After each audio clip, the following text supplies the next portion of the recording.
Hi everyone, welcome back to my channel spice up with ನೇತ್ರ.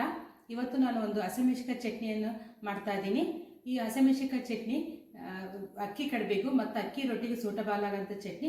ಇದು ಹೇಗೆ ಮಾಡೋದಂತ ನೋಡ್ಕೊಳ್ಳೋಣ ಬನ್ನಿ. ಹಸಿಮೆಣಸಿನಕಾಯಿ ಚಟ್ನಿಗೆ ಬೇಕಾಗಿರೋ ಇಂಗ್ರೀಡಿಯೆಂಟ್ಸ್: ಮೊದಲು ಹಸಿಮೆಣಸಿನಕಾಯಿ ಒಂದಿಷ್ಟು ತೊಗೊಂಡಿದ್ದೀನಿ, ಮೀಡಿಯಮ್ ಖಾರ ಇರೋದು. ಒಂದು ಸ್ವಲ್ಪ ಒಣ ಕೊಬ್ಬರಿ ತೊಗೊಂಡಿದ್ದೀನಿ, ಸ್ವಲ್ಪ ಕರಿಬೇವು, ಬೆಳ್ಳುಳ್ಳಿ ಇಷ್ಟು ತೊಗೊಂಡಿದ್ದೀನಿ, ರಫ್ಲಿಯಾಗಿ ಚಾಪ್ ಮಾಡಿರೋಂಥ ಆನಿಯನ್ ಮತ್ತು ಕೊತ್ತಂಬರಿ ಮತ್ತು ಫುಲ್ ಸಣ್ಣಗೆ ಹೆಚ್ಕೊಳೋಂಥ ಉಳ್ಳಾಗಡ್ಡಿ ಒಂದೂವರೆ ಅಷ್ಟು, ಇದು ಅರ್ಧ ಇದು ತೊಗೊಂಡಿದ್ದೀನಿ. ನೆಕ್ಸ್ಟು ಇದಕ್ಕೆ ಬೇಕಾದಷ್ಟು ರುಚಿಗೆ ತಕ್ಕಷ್ಟು ಉಪ್ಪು, ಬೆಲ್ಲ, ಬಿಳಿ ಎಳ್ಳು ಹುರ್ಕೊಂಡಿರೋದು, ಸ್ವಲ್ಪ ಹುಣಸೆಹಣ್ಣು, ಇದು ಹಾಗೆ ತೊಳ್ಕೊಂಡಿದ್ದು ನೆನೆಸ್ಕೊಂಡಿದ್ದಲ್ಲ, ನೀರಿನಲ್ಲಿ ಹಾಗೆ ತೊಳ್ಕೊಂಡಿರೋ ಹುಣಸೆಹಣ್ಣು, ಎಣ್ಣೆ,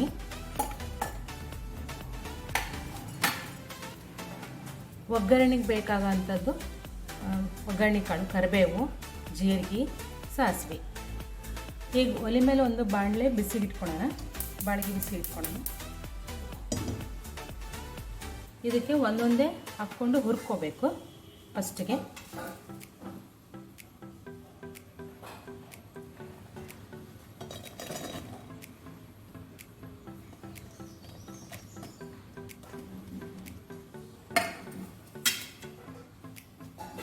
ಈಗ ಸ್ವಲ್ಪ ಎಣ್ಣೆ ಹಾಕ್ಕೊತೀನಿ.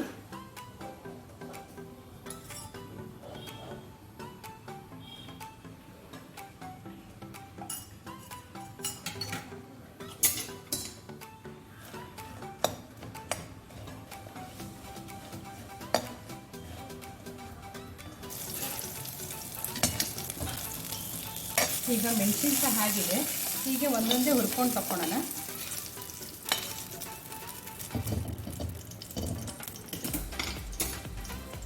ನೆಕ್ಸ್ಟು ರಫ್ಲಿಯಾಗಿ ಹೆಚ್ಕೊಂಡಿರೋಂಥ ಆನಿಯನ್ ಹಾಕೋಣ. ಇದ್ರ ಜೊತೆನೇ ಬೆಳ್ಳುಳ್ಳಿ ಹಾಕೋಣ.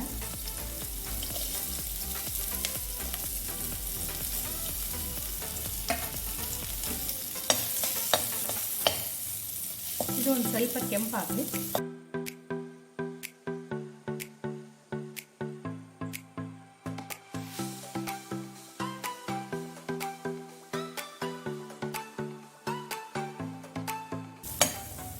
ಇದು ಇವಾಗ ಹಪ್ತಾ ಬಂತು, ಇಷ್ಟಾದರೆ ಸಾಕು.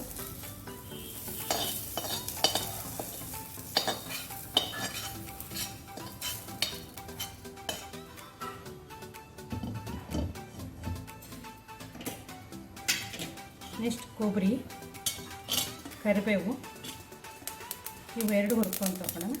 ಕೊತ್ತಂಬರಿ ಹಾಗೆ ಹಾಕಿದ್ರೆ ಸಾಕು, ಹುರಿಯೋದು ಬೇಡ. ಇದು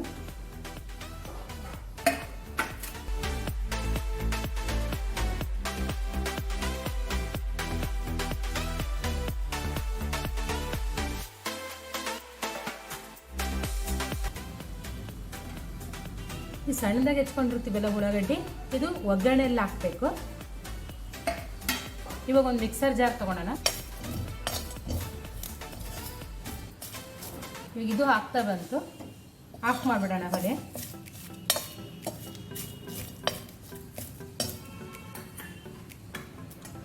ಇವಾಗ ಮಿಕ್ಸರ್ ಜಾರಿಗೆ ಒಂದೊಂದೇ ಹಾಕ್ಕೊಂತ ಹೋಗ್ತೀನಿ. ಇದರಲ್ಲಿ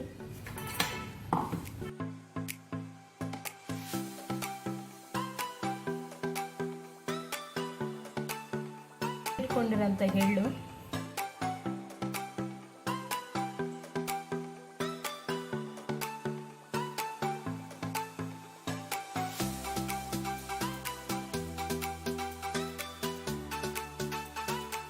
ರುಚಿಗೆ ತಕ್ಕಷ್ಟು ಉಪ್ಪು,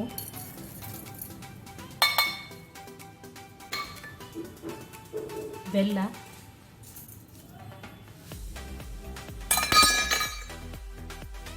ಹುಣಸೆಹಣ್ಣು,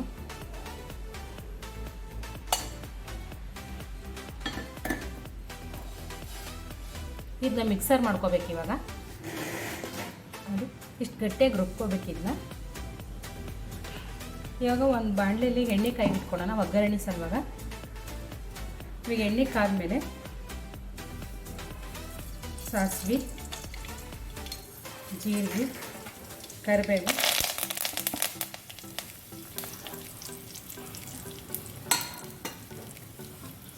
ಸಣ್ಣದಾಗಿ ಹೆಚ್ಕೊಂಡಿರೋ ಉಳ್ಳಾಗಡ್ಡಿ ಇವಾಗ ಹಾಕಬೇಕು.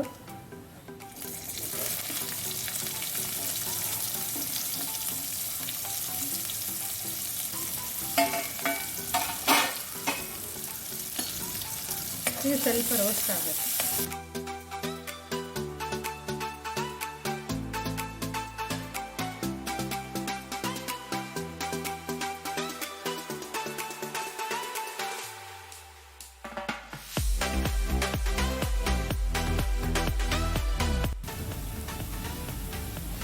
ನೋಡಿ ಹತ್ರ ಬಂತಿದ್ದು. ಇವಾಗ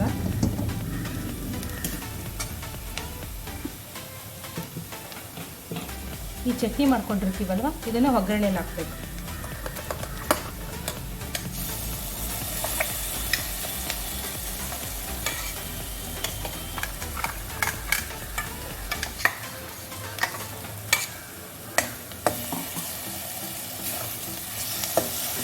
ಇದು ಹೀಗೆ ಎಣ್ಣೆ ಬಿಡೋವರೆಗೂ ಕೈ ಆಡಿಸ್ತಾ ಇದ್ದಾರೆ.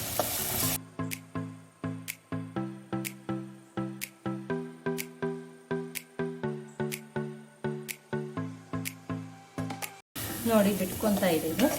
ಇವಾಗ ಆಗಿದೆ ಇದು.